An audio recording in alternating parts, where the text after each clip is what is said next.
Sabe qual é o verdadeiro segredo para ter sucesso nos investimentos? A gente tende a pensar que é prever o mercado, acertar a próxima grande alta ou baixa. Mas a verdade é que o segredo não está aí fora, no mercado. Ele está aqui dentro, na nossa mente. Nesta análise, a gente vai desvendar justamente isso, os hábitos mentais que separam os amadores dos verdadeiros mestres. Ok, vamos direto ao ponto com aquela pergunta de US$ 1 milhão, né? A pergunta que todo mundo que investe já se fez. Alguém consegue, de verdade, prever o mercado de forma consistente? Essa aqui é a Elaine Garzarelli. Em 1987, ela ficou famosa, uma verdadeira celebridade da mídia financeira, porque previu o crash do mercado uma semana antes da famosa Segunda-feira Negra. Anos depois, em 1996, ela fez outra previsão super ousada, essa aí na tela, cravando que o mercado ia cair forte. E isso, claro, só aumentou a fama dela de guru. Parece impressionante, não é? A pessoa acerta uma previsão dessas e vira uma lenda. Mas o pulo do gato está nos detalhes. Se a gente olhar o histórico completo dela ao longo de uma década, a taxa de acerto nas previsões importantes foi de só 36%. Pensa bem, isso é pior do que decidir na sorte jogando cara ou coroa. E o caso dela não é isolado. Muito pelo contrário. A história dos mercados financeiros está cheia de gurus que erraram e erraram freio. É um verdadeiro cemitério de previsões furadas. Tem o Joe Granville, que mandou todo mundo vender as ações bem na hora que começava uma das maiores altas da história. O Robert Proctor, que previu uma queda gigantesca que, na verdade, virou uma subida espetacular. E nem vamos falar dos heróis da Bolha.com que sumiram do mapa, né? E tudo isso nos leva ao que muitos consideram o primeiro e talvez o maior pecado capital de quem investe. Essa crença de que para ter sucesso é preciso prever o futuro. Essa ideia é uma armadilha, uma que quase sempre leva a decisões bem ruins. Bom, se o segredo não é prever o futuro, então qual é? A resposta, por incrível que pareça, está toda na nossa cabeça. Para entender isso, vamos usar uma analogia bem simples. Pensa na diferença entre alguém que é bom para soletrar palavras e alguém que não é. Quem soletra bem, geralmente tem uma estratégia interna, quase automática. A pessoa visualiza a palavra na memória. É um processo que acontece dentro da cabeça, rápido, subconsciente. Já quem soletra mal, normalmente usa uma estratégia externa, que não funciona direito. Tenta seguir o som da palavra. A grande diferença aqui não é a inteligência, mas a estratégia mental usada.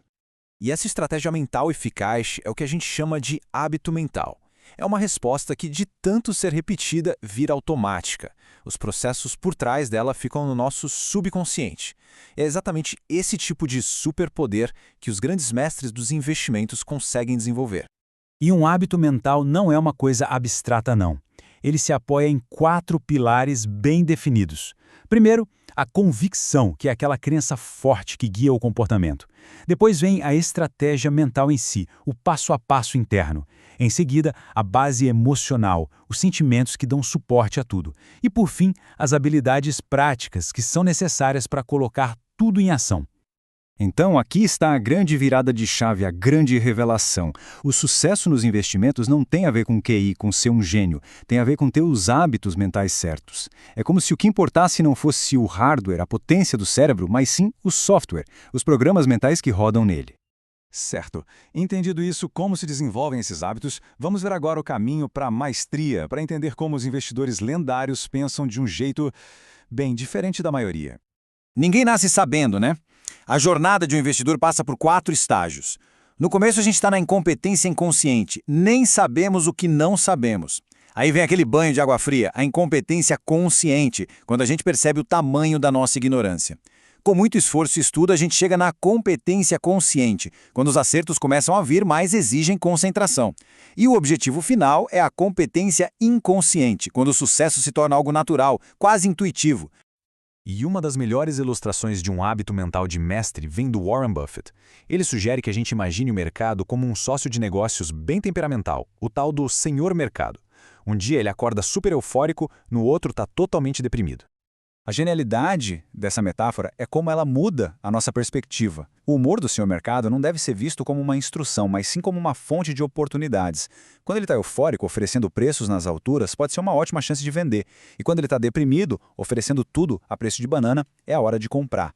A meta é lucrar com a loucura dele e não entrar na mesma loucura. E essa habilidade de ignorar o barulho do mercado se aplica a outra ideia fundamental: o foco. A gente ouve o tempo todo que tem que diversificar, certo? Mas os mestres pensam um pouco diferente. Falar para um grande investidor diversificar em áreas que ele não domina é como pedir para o Pavarotti cantar rock. É um péssimo conselho, porque ignora onde está a verdadeira maestria dele. Os mestres fazem exatamente o contrário. Eles concentram a energia. Eles operam dentro do que chamam de círculo de competência, que é aquela área específica onde eles entendem o negócio profundamente e têm uma vantagem competitiva real. Eles não tentam ser especialistas em tudo. E é aqui que a coisa fica realmente prática, porque isso nos leva a como cada um pode construir o seu próprio sistema. A chave não é tentar copiar a fórmula de ninguém, mas sim entender a estrutura de pensamento que os mestres compartilham. E aqui tem um fato que é absolutamente crucial. Não existem dois investidores lendários com sistemas idênticos. E o motivo é simples. Um sistema que funciona de verdade não é uma cópia. Ele é uma expressão da personalidade, das habilidades e dos objetivos de quem investe. É algo único, quase como uma impressão digital. Mas, mesmo sendo pessoais, todos os sistemas de investimento que são realmente robustos precisam responder as mesmas 12 perguntas críticas. E elas cobrem tudo, desde as decisões de compra, como o que, quando e quanto comprar, até a gestão da carteira e, o mais importante, ter um plano claro para quando vender e, principalmente, como lidar com os próprios erros. Vamos pegar um exemplo prático. Warren Buffett e George Soros. Ambos têm sistemas para lidar com erros, mas eles são completamente diferentes. O Buffett encara um erro como uma oportunidade de aprender para nunca mais repetir. Já o Soros tem uma estratégia para sair rápido da posição, analisar o erro e seguir em frente o mais rápido possível. Os dois métodos funcionam porque eles se encaixam perfeitamente na personalidade de cada um. E para fechar essa ideia central, nada melhor que uma frase do próprio Buffett. Investir não é um jogo onde o cara com QI de 160 vence o cara com QI de 130. O sucesso, no fim das contas, é construído com disciplina e psicologia, não necessariamente com genialidade. Então, a grande lição de tudo isso é a seguinte: investir não é sobre o jogo de prever o mercado, é sobre o jogo de dominar a si mesmo. Por isso, a pergunta mais importante não é o que o mercado vai fazer amanhã. A pergunta de verdade é: qual é o jogo que faz sentido para cada um jogar?